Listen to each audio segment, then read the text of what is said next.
জয় গুরু বন্ধুরা, আমার চ্যানেলে বিউটিস কিচেন আপনাদের সবাইকে স্বাগত। আজকে আমাদের রান্না করে দেখাবো আমি লাউ রাঁধুনি ফোড়ন দিয়ে লাউ ভাজা। এখানে দেখুন আমি লাউগুলোকে একদম কুচি কুচি করেছি। চিংড়ি মাছ তো লাউ খেয়েছেন, আমি আজকে শুধু নিরামিষ রাঁধুনি ফোড়ন দিয়ে এদের লাউ কুচিয়েছি। এভাবে ঝিঝিরে আরও ঝিঝিরে করে কুচালো ভালো হয়। আমি এটাকে এবার ধুয়ে মুছে এখানে রেখে দিয়েছি কেটে। কড়াতে তেল দিয়ে দিয়েছি, এবার আমি দিয়ে দেবো রাঁধুনি ফোড়ন। আমি রাঁধুনি ফোড়ন দিচ্ছি, তেল গরম হয়ে গেছে।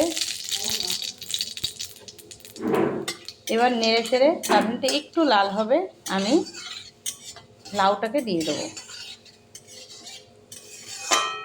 সবসময় তো আপনারা চিংড়ি মাছ দিয়েই লাউ খান, লাউ চিংড়ি লাউ চিংড়ি, তো আমি আজকে শুধু রাঁধুনি ফোড়ন দিয়ে লাউ ভাজা কুচি কুচি করে লাউ ভাজা আপনাদের দেখাচ্ছি। এবার কিন্তু লাউ ভাজা ভীষণ ভালো লাগে, মিষ্টি লাগে লাউ ভাজাটা। দেখুন রাঁধুনিটা একটু একটু লাল হয়ে গেছে, আমি দিয়ে দেবো কুচিয়ে রাখা লাউ। তো এটাকে তেলের সঙ্গে একটু জড়িয়ে নেবো সুন্দর করে দেখুন। তারপরে আমি দিয়ে দেবো লবণ হলুদ। এবার আমি দিয়েছি লবণ হলুদ। আমি একবারে কাঁচা লঙ্কা লাউটা ধোয়ার সময় কাঁচা লঙ্কা দিয়ে একবারে লঙ্কা ধোয়া হয়েছে, গোটা লঙ্কাই দেবো। লাউ ভাজা আমি জিরে লঙ্কা দিই না, গোটা লঙ্কাই দিই, যার যেমন লাগে সে তেমন খেয়ে নেবে। আমি দিয়ে দেবো আন্দাজ মতো লবণ, দিয়ে দেবো পরিমাণ মতো হলুদ দিয়ে এবার এটাকে নেড়ে চেড়ে সুন্দর করে হলুদ লবণটা যাতে সবজিতে সুন্দরভাবে মিশে যায়। তো তারপরে আমি একটু ঢেকে দেবো। সুন্দরভাবে ফুটিয়েছি, কিন্তু ঢেকে দিলে একটু গলে গেলেই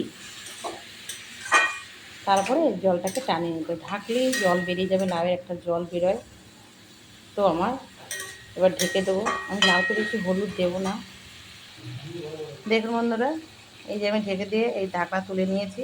এবার নেড়ে দেবো, জল পুরো জল বেরিয়ে শুকনো গেছে দেখুন, হয়ে গেছে, ঠিক আছে।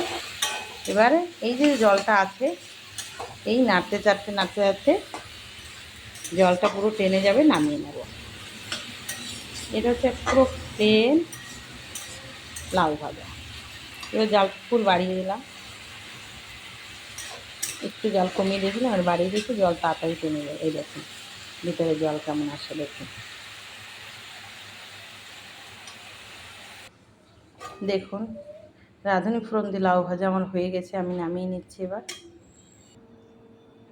দেখুন আমার কিন্তু রাঁধুনি ফোড়ন দিয়ে লাউ ভাজা হয়ে গেছে। তো আপনারা কিন্তু এভাবে কিন্তু একবার লাউ ভাজা করে খেয়ে দেখবেন, খেতে কিন্তু ভীষণই ভালো লাগে। আর লাউ ভাজা করে কিন্তু লাউটা মিষ্টি মিষ্টি লাগে।